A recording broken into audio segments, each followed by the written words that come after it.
kunnafoni min bɛ di nanzarakan na o bɛna yɛlɛma aw ye todunkan na a bɛna lase aw ma seeru sila Maraka Fama fɛ sabula kunnafoni sɔrɔbaliya o ye kunnasiri ye. Bi ye juma ye marisi kalo tile 6 san 2020 kunnafoni labɛnna fasirijɛkulu ma fɛ a bɛna lase a balimakɛ Seyidu Sila Maraka Fama fɛ. Morikɛ Tarawele k'ale to suya kɔlɛ la radio bɛnkan ale kuma so kɔnɔ 97.7 tɔmi kelen fiɲɛ suru ka bɔ Sununkura Kuluju nɛgɛkɔrɔla na. Kunnafoni bakurubaw filɛ.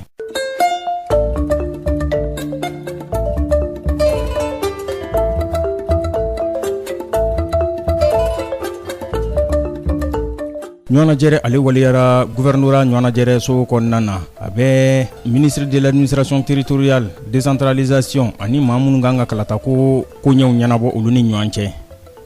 bolonɔbila sɛbɛn dɔ o kɛra député kalata o ɲɛkɔrɔla na kɛra fangaɲinitɔn 3 olu ni ɲɔgɔn cɛ Senid faso yiriwatɔn ADP Maliba ani sabati 2012 u ko u ka ni kulu in masa ko Alliance Danbe. Faba Bamako a ye ɲɔnajɛrɛ bisimila a bɛ ministre ka ɲɔnajɛrɛ kofɔ minnu ɲɛsin bɛ kuranko o lahalayaw ma CEDEAO o ka kulu kɔnɔna na donc baro la kumaba olu de ni minnu bɛna walawala aw ye sadani na aw ni ce Maraka Fama ka journal Bambara lamɛli la.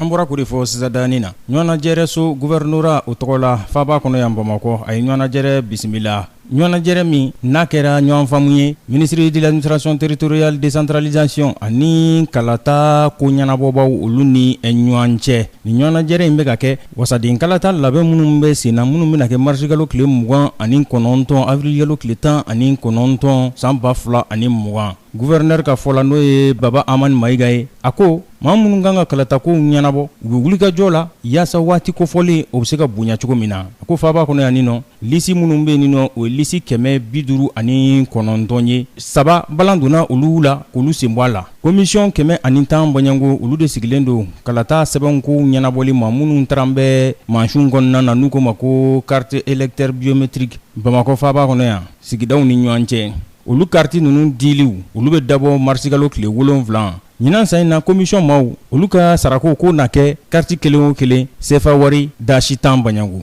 a ye hakilisigi kɛ Bouakar Alpha Ba k'a jira k'a fɔ ko baara bɛɛ lajɛlen sigin bɛ ɲɔgɔn kan lakanda ni wulikajɔ fɛɛrɛ sugu bɛɛ lajɛlen yaasa kalata in bɛ se ka kɛ waati fɔlen na cogo min na basigi kɔnɔ.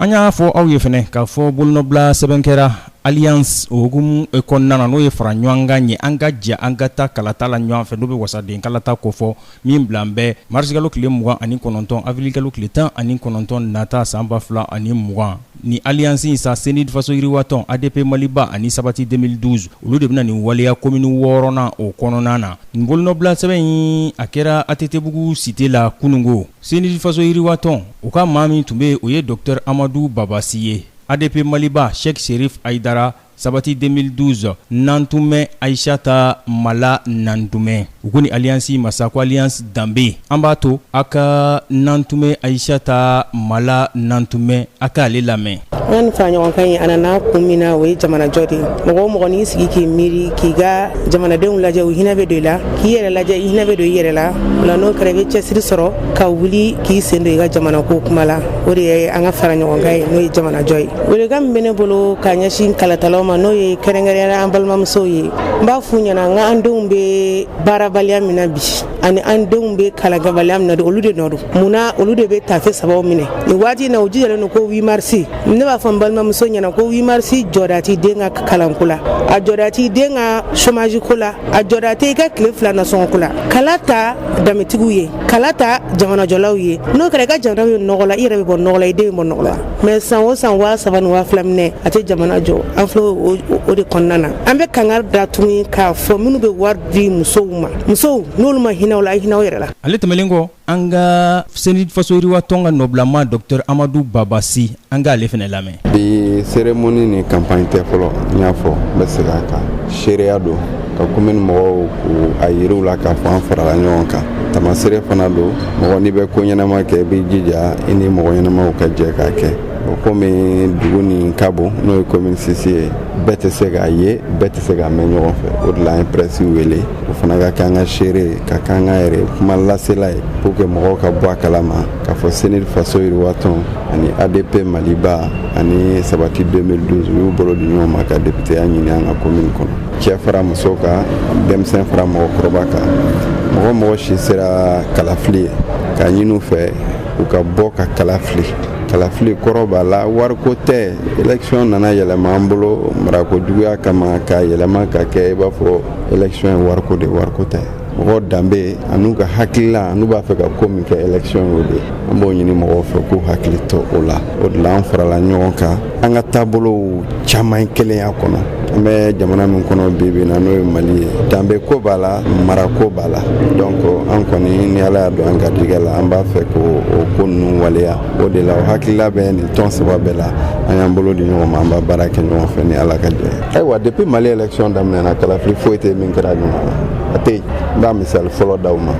peut-être aw ka dɔgɔ 92 senili fɔlɔ de y'a fɔ ko élection ma ɲa u ko non parce que an ka candidat ma gagné ko de la k'an y'a fɔ an ko ayiwa problème t'a la élection démocratique daminɛ don an bɛɛ jɛ n'a ye hali ni fiɲɛ b'a la mais an ka fiɲɛ fɛn 97 dar'o kan cour constitutionnelle ye élection bɛɛ annulé tellement k'a kɛcogo ma ɲa 2002 min bɛ jamana kunna bi o ko a ma ɲa ko namara kɛra ale la a y'a sɔrɔ ATT de bɛ fanga la ATT ko ni namara min kɛra e de y'a fichier dilan dɛ tɛ filanan sɔrɔlen a la 2013 Sumala ninnu fana ko namara kɛra donc finalement bɛɛ jɛnna n'a ye k'a ko namara de b'a kɔnɔ maintenant an ka Ala minɛ sa k'a ko tilen sinon élection fɛn bɛ kɛ Mali la ni ko namara ta ye nkalon tigɛ an bɛ baara kɛ pour que ka namara nagasi ka kɛ ko jɛlen nin tun ye nin maa fila ka kumakan ye u ka alliance hukumu kɔnɔna na u bɛna min kɛ kalata ɲɛkɔrɔla na commune 6nan kɔnɔ n'o bɛɛ wasaden kalata kofɔ alliance in de ye ko alliance danbe senil faso yiriwatɔn ADP Maliba ani sabati 2012 commune 6nan kɔnɔna na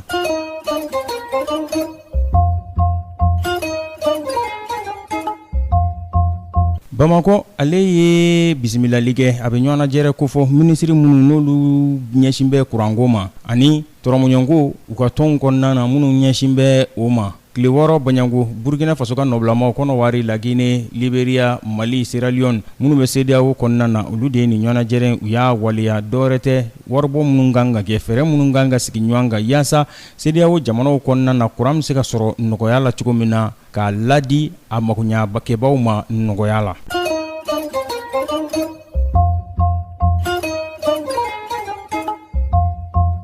Faransi fangamarabaaw k'u ye yamaruya di ko k'a fɔ ko François Compaoré n'o ye Burkina masakɛ kɔrɔ o dɔgɔkɛ ye ko k'a bila ka taa a ka jamana la ɲangili minnu tan bɛ ka ɲɛsin a ma n'o bɛ faali ɲangili ko fɔ san 1998 waati k'a ye dɔnbaro ɲinina dɔ k'a ye o bɔnɛ a nin na k'a ka taa yɛrɛ ɲɛfɔ kɛ o kow la. Minisiri min ɲɛsin bɛ sariyako ma Burkina Faso kɔnɔna na ale de ye nin sɛbɛn a jatara ka o dankɛnɛmaya mun ni Anne Gedamour n'ale ye i ka dɔn ka fɔ o sɛbɛnkow sɛbɛntiya. François Compaoré ka solonadonba n'o ye maître François Henri Briard ye ale ko sɛbɛn ko tiɲɛna ko sɛbɛn jɛlen don ko nka ko sɛbɛn ma se ale ka i ka dɔn ka fɔ maa solonadonnen ma nka a ka solonadonba ko k'ale bɛna wuli ka jɔ kɛ kɔlakarili bɛ se ka kɛ ka ɲɛsin sɛbɛn ma cogo min na k'ale bɛ o baaraw kɛ sigakɛn bɛ cɛ in na sa n'o ye François Compaoré Blaise Compaoré masakɛ kɔrɔ Burkina Faso kɔnɔ o dɔgɔkɛ don ko ale de ye Norbert Zongo ko o bɔnɛ a nin na ni dɔnbaro ɲinina tun don Burkina Faso kɔnɔna na san 1998 waati nin bɛ dan sigi bi la selu la min labɛnna fasiri jɛkulu maaw fɛ k'a lase balimakɛ Seydou Sila Maraka Fama fɛ Morikɛ Tarawele k'ale to suya kɔlɛ la ni Ala ma ka jɔn na dɔgɔkun wɛrɛ an na ɲɔgɔn sɔrɔ yan ka kunnafoni kuraw k'olu lase aw ma n'a b'a fɛ ka segin ka Maraka Fama ka journal Bambara lamɛn a bɛ taa malizoom.net ale sanfɛ www.malizoom.net Maraka Fama ka journal Bambara ka kunnafoni jatara a ka laselibaw an n'a bɛɛ lajɛlen ye n'a b'a fɛ ka Maraka Fama ka reportage vidéo fana ye a bɛ taa Malizoom ale page Facebook sanfɛ an n'a bɛɛ lajɛlen ne b'a fɔ aw ni ce a k'an bɛn waati wɛrɛ ni Ala ka jɛn ye dɔgɔkun kuforoko ɲuman Ala k'o di an kelen kelen ma.